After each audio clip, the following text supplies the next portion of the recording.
Hello, hello. Welcome to MTGU Unraveled, where we each choose a magic card and over-explain it to distract you from your current hyperfixation. I'm Rafa. And I'm Ryan.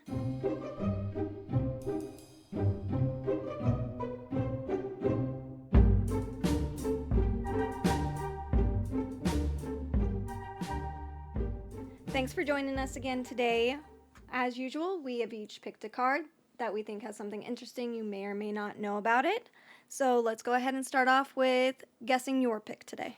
Okay, I'll describe it and we'll see if you can guess it before I get to the end. Okay. It's 1 and a white, an instant. Is Flawless Maneuver 1 in a white? It's 2 and a white, I It's believe. 2 in a white. Yeah. Not knowing mana values comes back to bite me again. You never pay the mana value for that card. Yep, valid. True. Yeah. No, I think the only other thing I've got is giving you the text box, and then we'll see if you know it or not based on the text box. Okay. It's got an ability. It's called Radiance, and it says destroy target enchantment and each other enchantment that shares a color with it. I have absolutely no idea what this card is. No? No. I play it, so I wondered if you would know or not. What deck do you have it in? Nelly Borka, the only deck I apparently care about. My favorite. No, I've never even heard of the Radiance ability. Yeah, it's Leave No Trace is the name of the card. Okay. Leave No Trace. I recognize the name. Yeah. What about your card? Okay. 3 red. Summon Legend, aka legendary creature before that was a thing.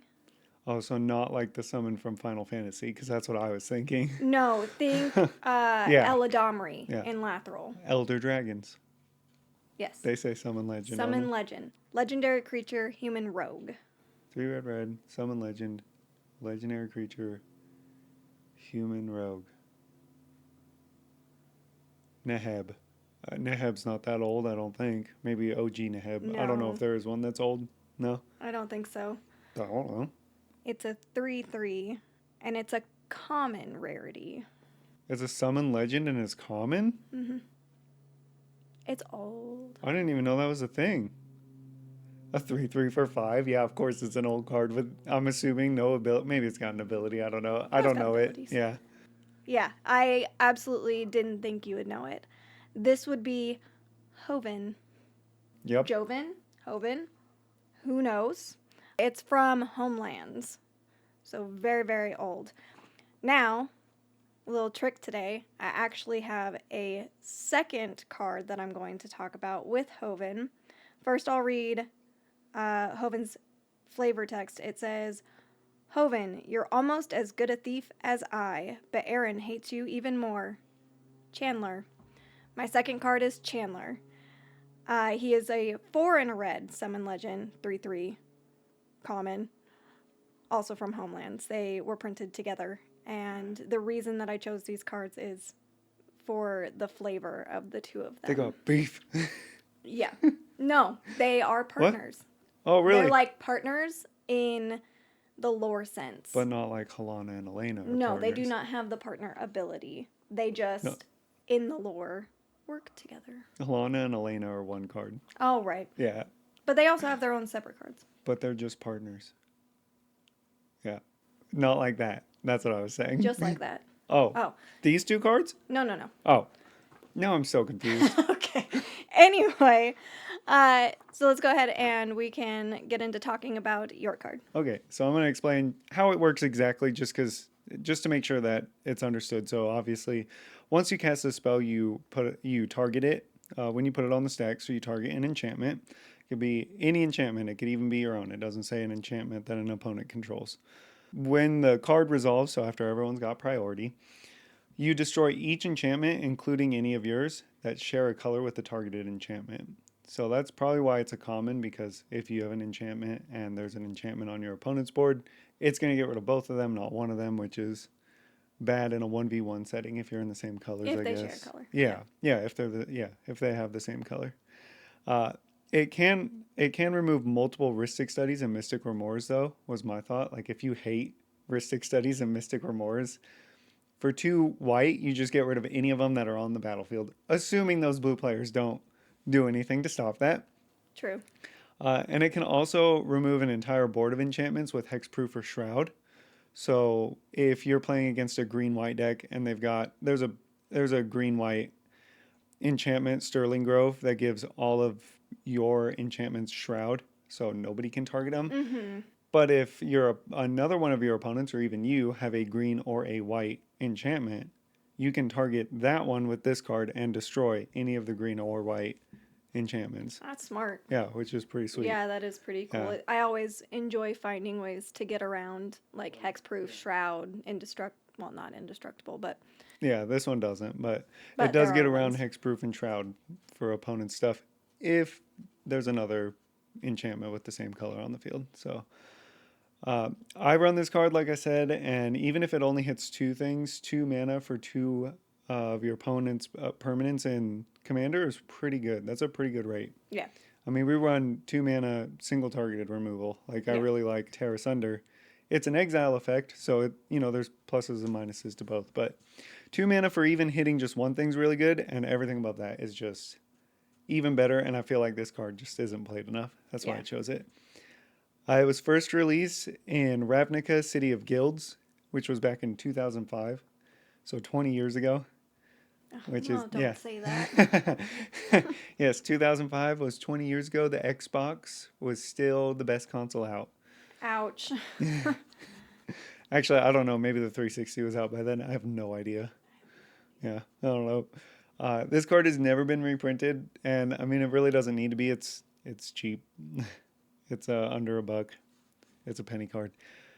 There's only one art, and it's like a whole bunch of skulls or like skeletons, and there's a blast of white light like shooting the middle of it. It's pretty neat, and I'll go into why I think it's like that. I don't know. I couldn't find any like designer comments on the card. But it's legal in Commander, Modern, Vintage, Oathbreaker, Pauper, and Penny. And it used to actually see some play in Pauper. I don't know if it still does. I don't know if there's any list that still runs it, but it's definitely been a thing in 1v1 Pauper before. And for flavor text, at the bottom it says, "The magic of the Boros patrols the streets even when their soldiers do not," which is exactly into the lore. So the Boros Guild in Ravnica is part of the army. So the people who enforce all the laws that Azorius makes. They were founded with a belief that the guilds should have a harmonious existence, so that they should coexist together and work. If you've ever seen that bumper sticker that says coexist, that's Boros. Except those people are probably less prone to be violent than the Boros people. Yeah. Yeah. And the Radiance ability is on Boros cards. So even though this one's just white, it's from the Boros Guild in Ravnica for its mechanic.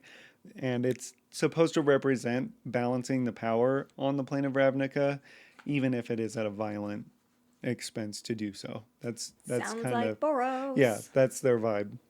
Yeah. And really the only reason I chose it was because if you even hit 3 things for this card, 3 things for 2 mana, even if let's say you hit 3 opponents' things and one of yours in a commander game, that's really good. 2 mana for 3 things off the board.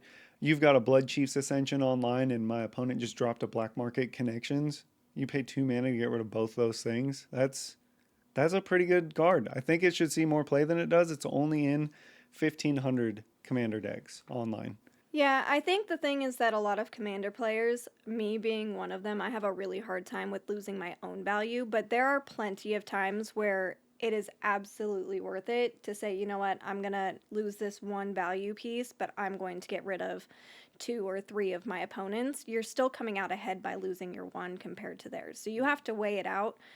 But that's just not, I just don't think that's how a lot of commander players think. No, they don't.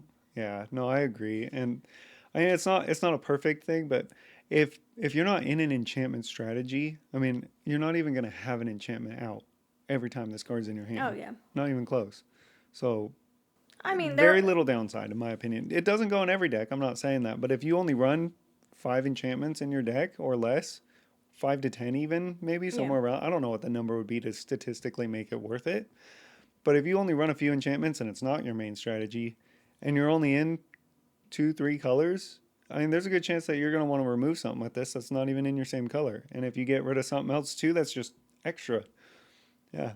Yeah. I wanted to get rid of my opponent's. What's that green one that sacks a creature and you draw 3 cards? I forget. We have the Sheldon Menery one. Whatever it is. I don't know. But they've got one of those and someone has an Up the Beanstalk too. You just get both for 2 mana, even though you really only care about removing the one. Yeah. I wonder, it was probably in Pauper because I know that there was that enchantment deck that was going nuts. It was for a while. for Boggles, which Oh. I don't know if Boggles got banned. I don't know. I don't keep up on Pauper. Even though I like the format, I don't keep up. Do you know what Boggles is? Yeah. The 1/1 hexproof? Yeah. Yeah. You suit it up with like all that glitters and stuff, and it was a response to that Yeah, I to played get rid of a lot of the enchantments. played against it when we were at MagicCon. Oh, okay, yeah. So you when know. You made Yeah. me play Pauper. Yeah. But Leave No Trace was used sideboarded against Boggles. Makes sense. That's all I got. Alrighty.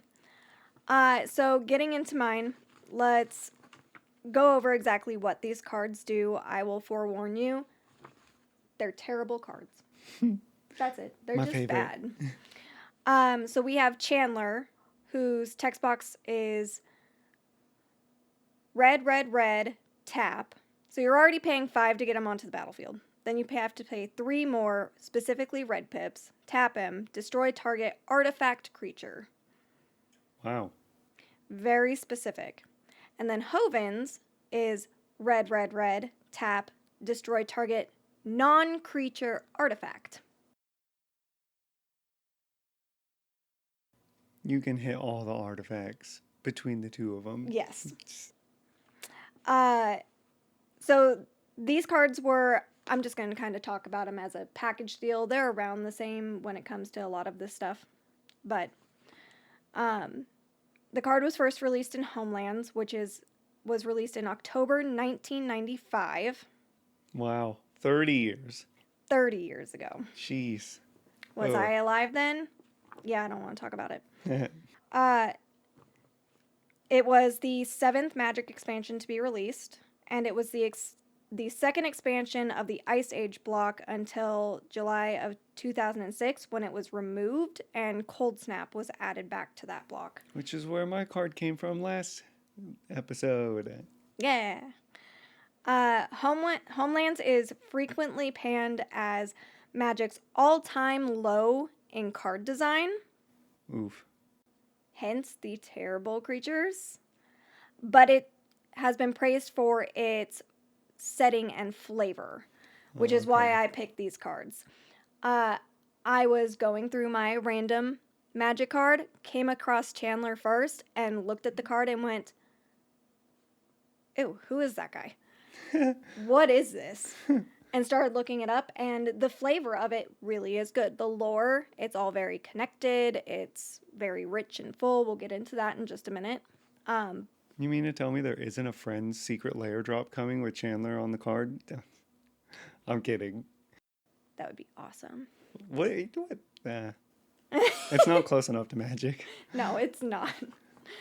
A little bit of the backstory of what Homeland's lore was overall is a planeswalker named Pharaohs came across Olgrotha, a plane that's now destroyed by the Wizard's War.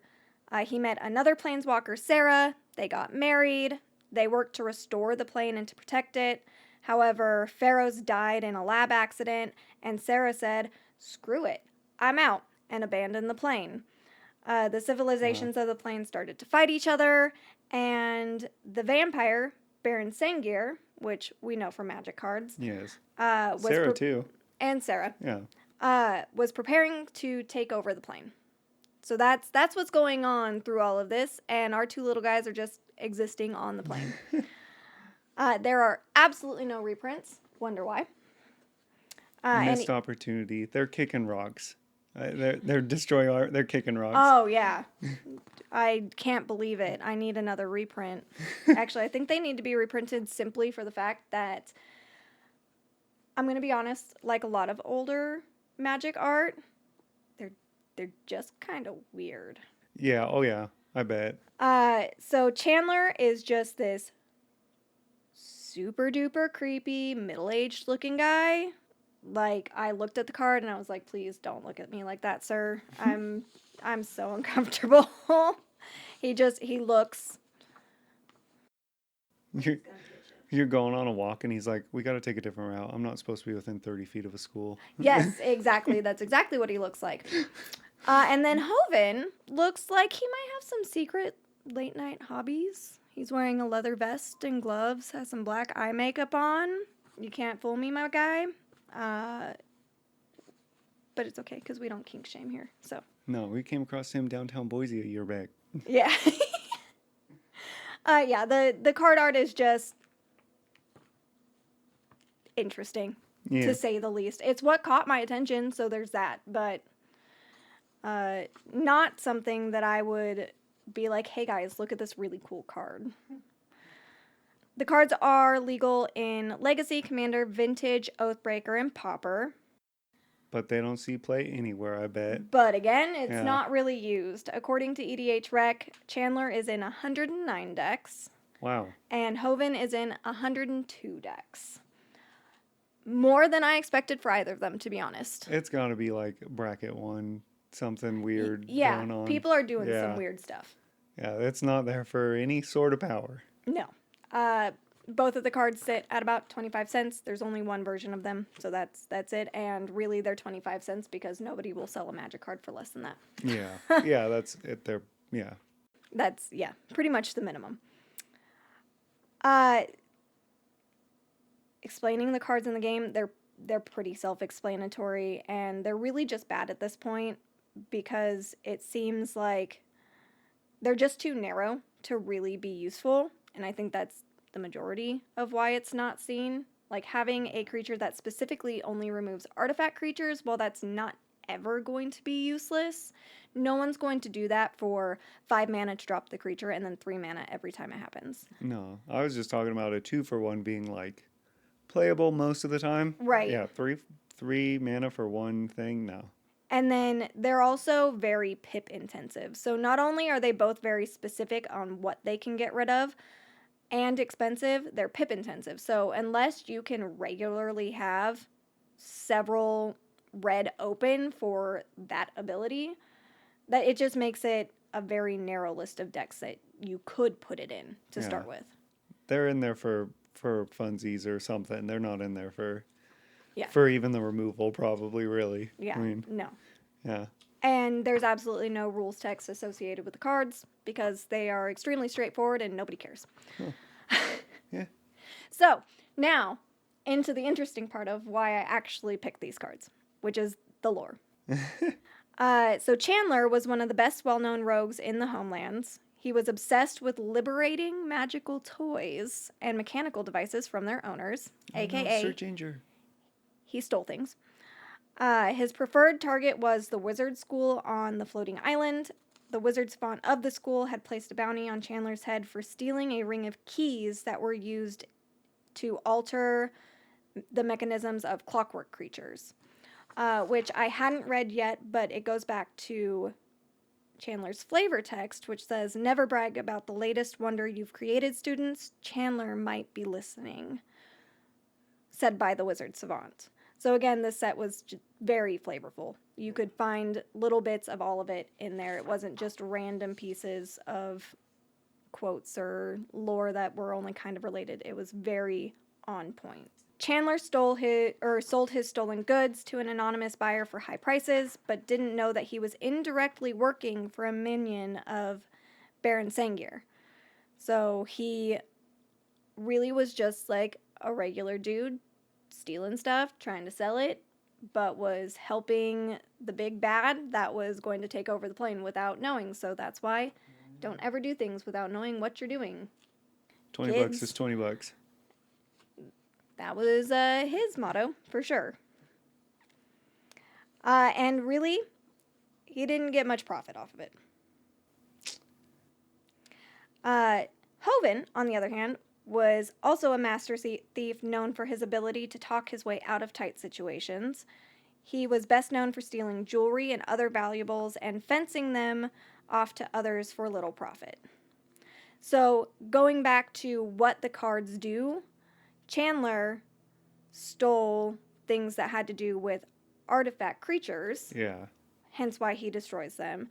Hoven destroys non-creature artifacts because he steals artifacts. Do you think if it said 3 red pips tap, gain control of it, do you think it'd see play? I bet it still wouldn't see play. No, probably not. Yeah. I don't think so. Even if it was like, because flavor-wise, you're basically getting control of it. I know Yeah. it says destroy, but like I'd be interested. I don't know how many of those kinds of effects there were Yeah, I doubt there were really. at that time, but that definitely would be more flavorful. Yeah, but and I still don't think it'd see play though. No, I think Yeah. that there's other steel Yeah. effects that are just more efficient today. Power No, creep. I agree. Yeah. Even though apparently these weren't good back then either. Oh. Like, Oh yeah, they right. said yeah. Homelands wasn't great when it came to cards printed. Well, the first sets were like just juiced up, and then they were like, okay, we got to go back a little bit. Hoven was helped in his thefts by his well-trained ferrets. Yep, ferrets. Who were skilled at climbing buildings or providing a distraction while their master escaped in another direction. They were Hoven's trademark and had years of training and understood basic hand signals like sit, beg, run, and climb. Is that comparable to a real ferret? Can you train ferrets like that? I have no idea. I know that ferrets are highly trainable. I don't know the extent. I've never owned one. I would like to. They stink from what I hear. Yeah, they do stink. Yeah, They're dirty, but they're adorable. they are cute. And then the reason the two cards were together is sometimes they work together as partners in crime. The two also were wanted by Aaron the Relentless, who they tricked Aaron into giving them his prized ebony rhino. I looked up this card because my thought was, oh, this must be like a statue. No, from the way the card looks, it looks like a real rhino with bejeweled armor. What? Maybe I'm wrong. Maybe it is a statue and it's just like the card art perspective throws you off, but it looks real to me. It didn't look drawn like a statue. Yeah, it looks like it's supposed to be a live animal. Which if it is, I mean, good on them. That sounds like a heck of a task to steal a whole rhino. Yeah, that's intense. And given the fact that hundreds of years have passed since then, they are both long dead. I mean, there's things in Magic where maybe it's possible they're not, but more than likely, yes. More than likely. Especially if their plane was taken over by a bad guy, I doubt. Yeah. I doubt they're alive. Yeah. Yeah. But I mean, if Wizards wanted to bring them back, they could. Like, they could write it in somehow. Oh, I'm sure they could. I don't know why they would want to bring them back. But hey, I'm open. For the lulz. There is also a card called Hoven's Ferrets. Really? Yes. It is a creature for 1 green, ferret creature type. I don't know if there's any other ferret creature cards out there, but... Just the 20 changelings? No, I don't. Yeah, seriously. I don't know. I've never heard of it, so I thought that was interesting. Yeah. And it says whenever this creature attacks, it gets +0/+2 until end of turn because they're defending. So they would get tougher, Yeah, I guess. Cute. And at the end of combat, tap all creatures that block this creature this turn. They don't untap during their controller's next untap step. So it can be used defensively or aggressively. Right. So they make a distraction. Like, hey, you don't want to do this, man. Yep. But if they need to, they're tapping the other creatures so that they can't follow Hoven. Yeah. This That's cute. This is what they were saying with the flavor of it is so good. Oh, yeah, that's good. And the art for that one is absolutely adorable. It's 3 little ferrets. There's a random little frog dude hanging out with them, which I thought was funny. Just chilling. Bloomborough, 30 years before Bloomborough. Yeah. Hoven was a nickname of the Wizards of the Coast head of customer service team, Oh, aka Kyle Namvar, who also owned pet ferrets. oh, that's cute. Yeah, because I thought it was super duper random. Like, ferrets? Literally don't hear about it anywhere else in Magic. Guy just has pets. What is going on? And it's because it came from a real life person. Yeah, So I thought that was really, really cool. Yeah. that's cute. Yeah. And that is all I have for Hoven and Chancellor today. Go ahead and look them up. If you're watching, you'll have seen the card art. If you're not, then go look up the cards. It's worth your time. So now, before we say goodbye, we like to talk about something that we've been hyperfixating on, and today you have something to discuss with us. Yes, I do. I'm wearing a Christmas sweater. It's a Stormlight Christmas sweater, but it's about Christmas. And this episode comes out in December, so all of you people who don't think Christmas needs to start in November, you won't see it until December, but I'm one of those people that I start November 1st. I was listening to Christmas music. I have been putting him off of talking about this for the last at least two one. episodes. Yeah. It's like, fine, I'll talk about Borderlands instead. How terrible. Yeah. But Christmas is great. It's like the best holiday. I know a lot of people are like either big on it or not big on it. And honestly, there are other holidays too. And I appreciate anyone's, or I guess appreciate's not the right word. I'm okay with people celebrating whatever they want to, but I celebrate Christmas. It's just how I was raised. And, it's just tough sometimes. Life's tough. I default to a state of apathy, probably because of an existential dread that just creeps if I'm not doing anything. And Christmas is a good distraction from that, okay? So that's why I love Christmas. And also, Christmas music is amazing. I tell people I listen to Christmas music and they think 12 songs in 100 different versions, and that's all I listen to. And that's far from the truth. Very far from the truth. There are so many Christmas songs. I have like a playlist of 300 and something, 400 Christmas songs. And the playlist is literally called Christmas Isn't the Same 12 Songs. I didn't know that. Yes. Which is the whole point. Every year I look up new Christmas music. There's bangers coming out every year. Bangers, guys. Okay, first of all, there's like 4 Stray Kids Christmas songs, and you only knew about one of them. That's because I found Stray Kids not at Christmas time. So I knew that they had a Christmas album. One of them came on, and I listened to it against my normal better judgment. And the rest of them, I'm waiting. I will be happy to listen to them after Thanksgiving. Because while Christmas is amazing, it has always been a huge holiday for me as well, and whatnot, I was raised that you need to give Thanksgiving its time because it's its own holiday, and then you can bring out Christmas. Thanksgiving is the warm-up dinner for Christmas, and you're getting warmed up for being thankful as well. Because you do need to be thankful all the way through Christmas. Or whatever holiday, again, that you celebrate, because it's not like I'm promoting everyone should... If you celebrate Christmas, I am promoting that you should give Christmas music another chance. And that Christmas is great in November. But if you don't celebrate Christmas, I'm not saying everyone should celebrate Christmas. Happy holidays, whatever you celebrate. There are some really good alternative style Christmas songs. We can link a few in the show notes that we recommend. I'll name some. Christmas on My Own, Picture Us Tiny. You love that song, don't even lie. Yeah. If you know it. Christmas Cookies, George Strait, Fight Me. It's so good. I like old and new country. You want me to name more country? More country? Two-Stepping Around the Christmas Tree, Blake Shelton. Okay, I'll get off the country. Second Chance, Johnny Two Phones is such a great Christmas song. And there's a Set It Off Christmas song, which is like metal Christmas. It's great too. And all the punk Christmas, there are a ton. You wouldn't think punk has so many Christmas songs, but I love punk Christmas music because punk is like the last thing you'd think of for Christmas. And yet there are so many punk bands that have come out with a Christmas song. Goldfinger has 3. And they're not really punk, but they're punk adjacent to me. They're like alternative rock. Anyway, Christmas music, amazing. I don't care if she's canceled. Fruitcake by Sabrina Carpenter is also a great Christmas album. Canceled.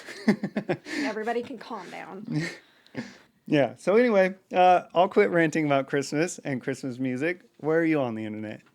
You can find us on TikTok and Twitch at Dicentric Games for Magic and other gaming content. And if I'm ever online doing anything, you'll see me as Craddock Irony 2. I really hope you learned something new today about our really random and kind of weird cards. Let us know if there's anything interesting about the cards that we chose, or something that you know about them or found interesting, or just want to talk with us about. And if you'd like to share any of the quirks that Magic has hidden in their cards, join the Discord in the description.